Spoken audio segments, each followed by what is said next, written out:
ദിവ്യഭൂതത്തെ കണ്ട ദേവന്മാർ എന്ന ഉപനിഷത്ത് കഥയുടെ 3-ാം ഭാഗം. സമർപ്പണം PMN നമ്പൂതിരി. അവതരണം ഗായത്രി ജഗദീശൻ. ഗർവോടെ ചെന്ന വായുവിനോട് യക്ഷം ചോദിച്ചു, നീ ആരാണ്? വായുവാണ് ഞാൻ. ഭൂമിയിലും ആകാശത്തിലും യാതൊരു തടസ്സവുമില്ലാതെ സഞ്ചരിക്കുന്ന എന്നെ മാതരിശ്വാവ് എന്നും ലോകം മുഴുവൻ വിളിക്കപ്പെടുന്നു.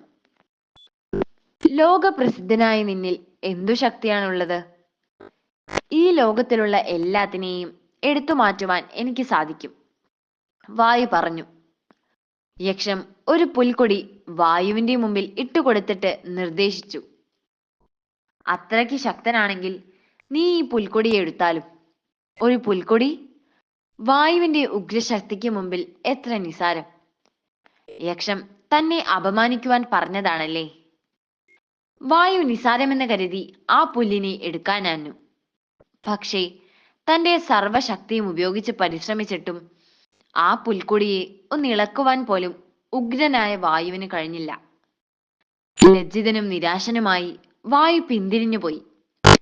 തല കുനിച്ച് ദേവന്മാരുടെ മുമ്പിലെത്തി സാവധാനം പറഞ്ഞു, ആ യക്ഷം എന്താണെന്നറിയുവാൻ എനിക്ക് കഴിഞ്ഞില്ല. അതോടെ ദേവന്മാർക്ക് പരിഭ്രാന്തിയായി.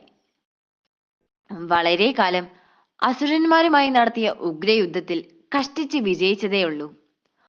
ആ വിജയത്തിന്റെ ആഹ്ലാദ പ്രകടനത്തിനിടയിൽ ഇതാ ഒരു യക്ഷം പ്രത്യക്ഷപ്പെട്ടു നിൽക്കുന്നു.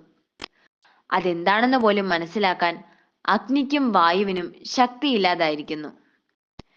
ദേവന്മാരെല്ലാവരും വേഗം തങ്ങളുടെ രാജാവായ ഇന്ദ്രന്റെ സമീപമെത്തി അപേക്ഷിച്ചു, പ്രഭു, ആ യക്ഷം എന്തെന്ന് അങ്ങു തന്നെ വേഗം അറിഞ്ഞു വന്നാലും. ഞങ്ങൾ ഭയചകിതരായിരിക്കുന്നു. അങ്ങനെ തന്നെ ആവട്ടെ. ഇന്ദ്രൻ സമ്മതിച്ചു. മഹാബലശാലിയാണ് ഇന്ദ്രൻ. ദേവന്മാരുടെ രാജാവുമാണ്. തനിക്ക് അസാധ്യമായി യാതൊന്നുമില്ലെന്ന് വലിയ അഭിമാനവുമുണ്ട്. ഇന്ദ്രന്റെ അഹങ്കാരം പൂർണ്ണമായും നശിപ്പിക്കുന്നതിനു വേണ്ടി ഇന്ദ്രന്റെ മുമ്പിൽ നിന്ന് യക്ഷം അപ്രത്യക്ഷമായി. ഇന്ദ്രൻ വളരെ ലജ്ജിതനായി. അഗ്നിക്കും വായുവിനും ആ ദിവ്യഭൂതവുമായി സംസാരിക്കാനും പരീക്ഷണത്തിൽ ഏർപ്പെടുവാനുമായി.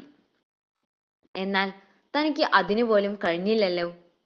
മഹാകഷ്ടം തന്നെ.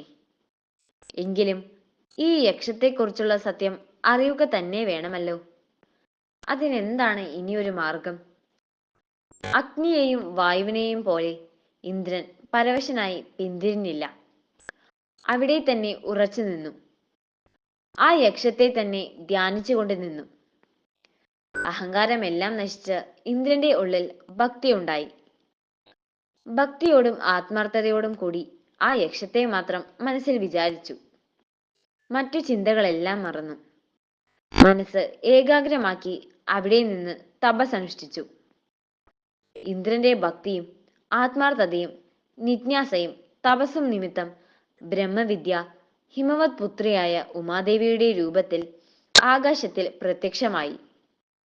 ആകാശത്തിൽ അലൗകിക സൗന്ദര്യത്തോടെ ശോഭിക്കുന്ന ഉമാസ്വരൂപിണിയായ ദേവതയെ കണ്ട് ഇന്ദ്രൻ വിനയാന്വിതനായി നമസ്കരിച്ചു. ഹിമവത് പുത്രിയായ ഉമ വിദ്യാരൂപിണിയും സർവജ്ഞനായ ഈശ്വരനോടുകൂടി എപ്പോഴും ഇരിക്കുന്നവളുമാകിയാൽ യക്ഷത്തെക്കുറിച്ചുള്ള സംശയം തീർത്തു തരുവാൻ ശക്തയാണെന്ന് ഇന്ദ്രന് അറിയാമായിരുന്നു.